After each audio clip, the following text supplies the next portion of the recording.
शिप्रा नदी के किनारे पर बसे हुए उज्जैन के राजा श्री महाकालेश्वर मंदिर में दर्शन हो जाने के बाद आप कौन कौन सी जगह पर घूम सकते हो और उज्जैन में रहने की एवं खाने पीने की क्या क्या सुविधाएं हैं, इस वीडियो में हम आपको उज्जैन की यात्रा के बारे में संपूर्ण जानकारी देने वाले हैं। तो इस वीडियो को पूरा जरूर देखना। महाकालेश्वर ज्योतिर्लिंग आने के लिए नजदीकी रेलवे स्टेशन उज्जैन का आता है या फिर आप इंदौर तक आकर वहां से बाय बस उज्जैन तक आ सकते हो।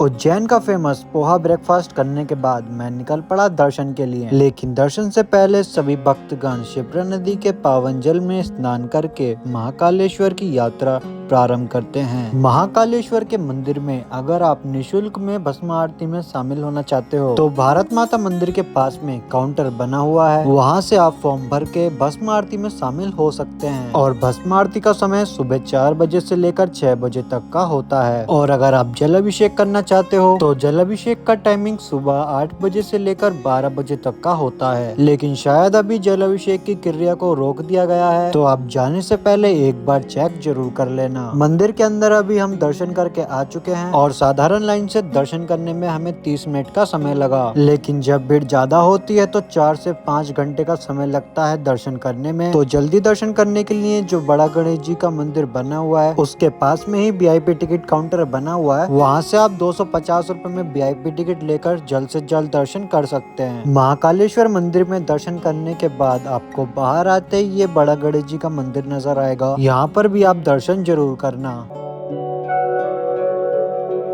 उज्जैन की नगरी में जो कोई भी आता है वो श्री राम घाट पर जरूर जाता है, क्योंकि श्री राम घाट से पवित्र शिप्रा नदी बहती है और शिप्रा नदी के किनारे पर बहुत सारे प्राचीन मंदिर बने हुए हैं और इस जगह पर आप सर्पदोष पूजा एवं पवित्र स्नान कर सकते हैं। श्री राम घाट पर आप बोटिंग भी कर सकते हैं और ये बोट आपको शिप्रा नदी की एक छोटी सी परिक्रमा लगवाती है और बोटिंग का पर पर्सन 30 रुपीज टिकट लिया जाता है।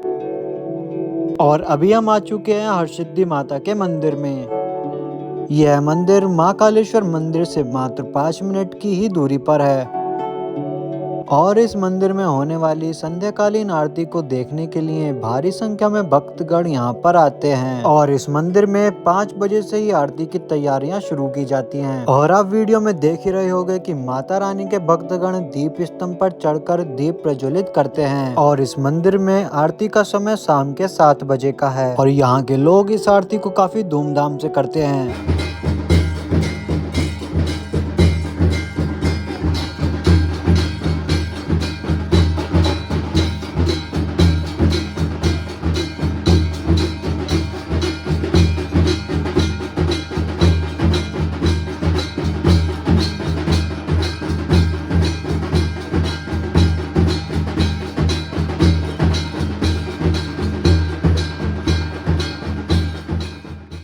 अगर आप उज्जैन की यात्रा पर हो और काल भैरव जी के दर्शन नहीं किए तो उज्जैन की यात्रा आपकी अधूरी मानी जाती है। उज्जैन नगरी से 4 किलोमीटर की दूरी पर काल भैरव जी का मंदिर बना हुआ है और यहाँ काल भैरव जी के मंदिर में प्रसाद के रूप में काल भैरव जी को दारू चढ़ाई जाती है। शिप्रा नदी के किनारे पर बसे हुए काल भैरव जी का स्कंद पुराण अवंतिका खंड के 64वें अध्याय में भैरव जी के तीर्थ का वर्णन है। महाकालेश्वर जी उज्जैन के राजा हैं और वहीं काल भैरव जी को उनका सेनापति कहा गया है। और काल भैरव जी के मंदिर के बाहर आते ही आपको ये स्तंभ नजर आएगा। यहाँ पर भक्तगण अपनी मनोकामना अनुसार ये सिक्का यहाँ पर लगाते हैं।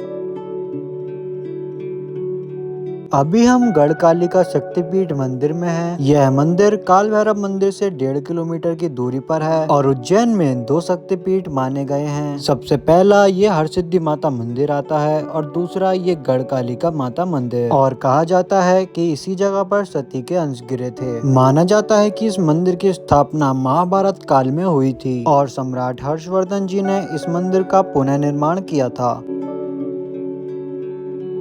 अभी हम आ चुके हैं राजा भर्तरी गुफा के पास में और ये गुफा गढ़कालिका मंदिर से मात्र 10 मिनट की ही दूरी पर है।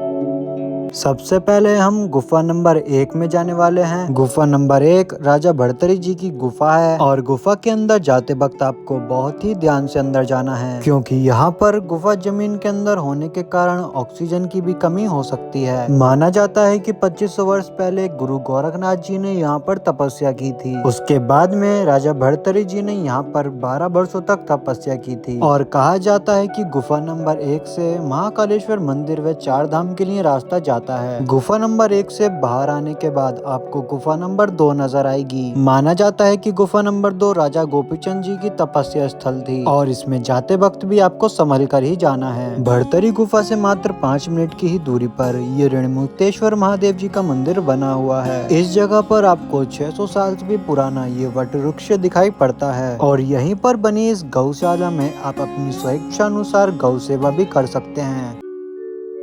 श्री राम घाट पे हर रोज शाम को 6 बजे शिप्रा मैया की पूजा यानी आरती का आयोजन किया जाता है। इस आरती का लाभ लेने के लिए भारी संख्या में भक्तगण यहाँ पर आते हैं, तो यहाँ पर भी आप जरूर आना। उज्जैन में रहने के लिए भारत माता मंदिर के पास ही महाकालेश्वर भक्त निवास बना हुआ है। यहाँ पर आपको 1300 से लेकर 2000 तक AC, नॉन AC, डॉर्मेट्री ऐसे रूम्स अवेलेबल मिल जाएंगे या फिर आप प्राइवेट रूम भी ले सकते हो, जिसका रेट 800 से लेकर 1500 तक हो सकता है। और मेन मार्केट के आसपास आपको सारी खाने पीने की चीजें मिल जाएंगी, जहां 80 रुपए से थाली शुरू हो जाती है।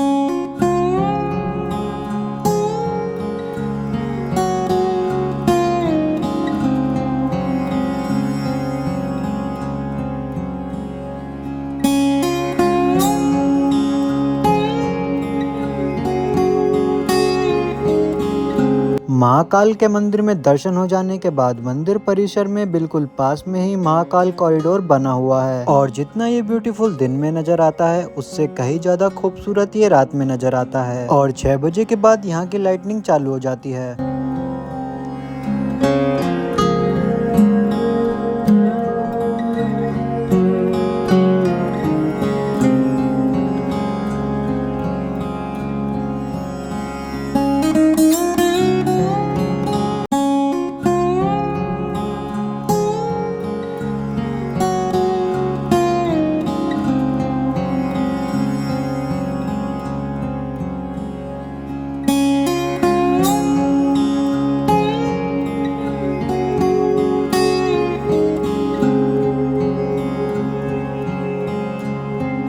स्वागत है आप सभी का ओमकारेश्वर में। ओमकारेश्वर में आपको कहां दर्शन करने हैं, यहाँ पर रहने एवं खाने की क्या क्या सुविधाएं हैं, ऐसी कंप्लीट इन्फॉर्मेशन मैं आज की इस वीडियो में आपको देने वाला हूं, तो इसलिए वीडियो को पूरा जरूर देखना।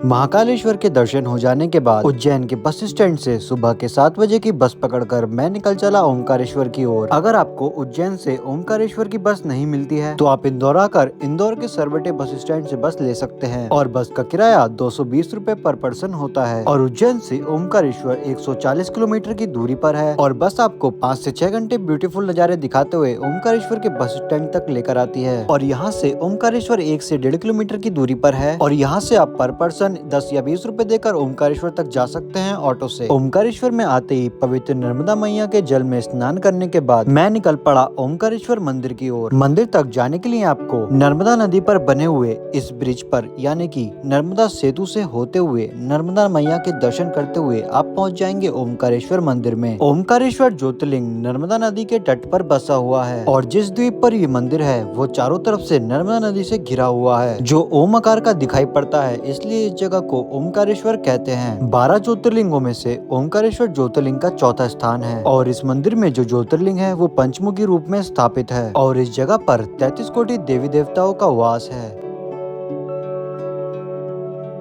ओमकारेश्वर मंदिर के सामने यानी कि नर्मदा मैया के दक्षिण तट पर मामलेश्वर ज्योतिर्लिंग स्थापित है। ओमकारेश्वर जी के दर्शन हो जाने के बाद मामलेश्वर के दर्शन करना जरूरी होता है, तभी आपकी ओमकारेश्वर की यात्रा सफल एवं संपूर्ण मानी जाती है। ओमकारेश्वर शिवलिंग 2 भागों में विभाजित है, सबसे पहला ओमकारेश्वर और दूसरा मामलेश्वर, लेकिन दोनों शिवलिंग को एक ही शिवलिंग के रूप में पूजा जाता है। मौजूदा मामलेश्वर मंदिर अहिल्याबाई होलकर जी के द्वारा पुनर्निर्माण किया गया था। मामलेश्वर ज्योतिर्लिंग के दर्शन करने के बाद सीढ़ियों से उतरकर चलकर आप जैसे ही नीचे आओगे आप पहुंच जाओगे गोमुख घाट में। यहाँ पर एक गोमुख बना हुआ है जिसके मुख से निरंतर पानी बहता रहता है, लेकिन जब मैं यहाँ पर पहुंचा नर्मदा नदी का पानी ज्यादा होने के कारण गोमुख पानी के अंदर जा चुका था। यहाँ पर भी आप दर्शन जरूर करना।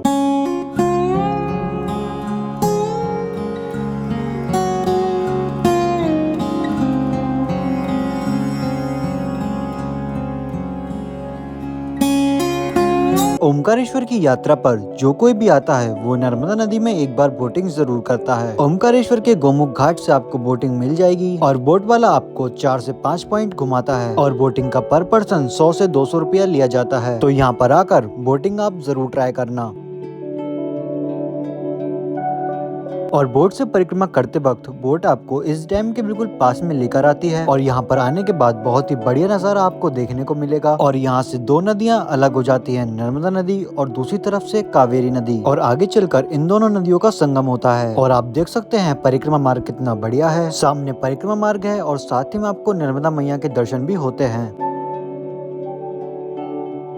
अभी हम परिक्रमा मार्ग पर हैं। ओमकारेश्वर मंदिर में दर्शन हो जाने के बाद आप जब सीढ़ियों से नीचे उतर कर आते हो वहीं से परिक्रमा मार्ग प्रारंभ होता है। परिक्रमा मार्ग पर मुझे ये प्राचीन केदारेश्वर महादेव जी का मंदिर नजर आया। परिक्रमा मार्ग पर आपको ये सबसे पहला मंदिर नजर आता है और यहीं पर आपको बहुत सारी गिलहरियां भी नजर आएंगी। और मैंने अपनी लाइफ में फर्स्ट टाइम गिलहरी को खाते हुए इतनी पास से इस जगह पर देखा था।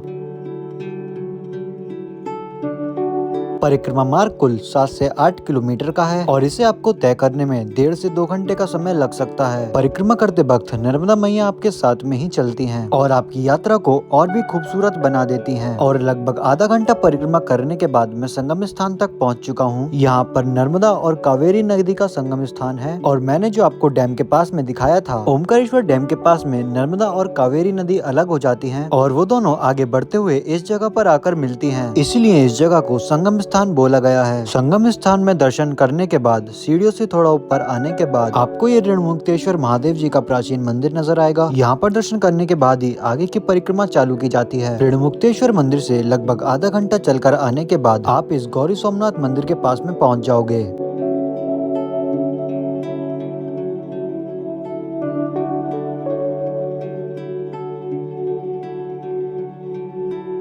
गौरी शंकर मंदिर पांडवकालीन मंदिर है जो कि 1200 साल से भी ज्यादा पुराना मंदिर है और इस मंदिर के अंदर 6 फुट से भी बड़ा शिवलिंग स्थापित है।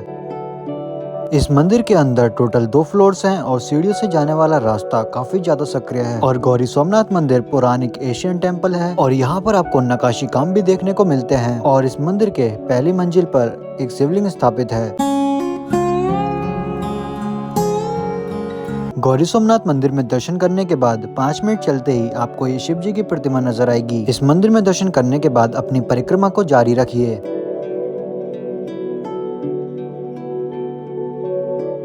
परिक्रमा मार्ग पर चलते हुए आपको बहुत सारे पौराणिक मंदिर एवं वास्तुकलाएं नजर आती हैं। उन्हीं में से एक सबसे खूबसूरत और सबसे अद्भुत मंदिर के पास हम आ चुके हैं जिसका नाम है सिद्धनाथ मंदिर। यह मंदिर भगवान शिव जी को समर्पित है और ये मंदिर 13th सेंचुरी में बनवाया गया था। और इस मंदिर तक पहुंचने के बाद आप समझ लेना परिक्रमा भी खत्म ही होने वाली है, क्योंकि यह मंदिर परिक्रमा के आखिरी छोर पर बना हुआ है।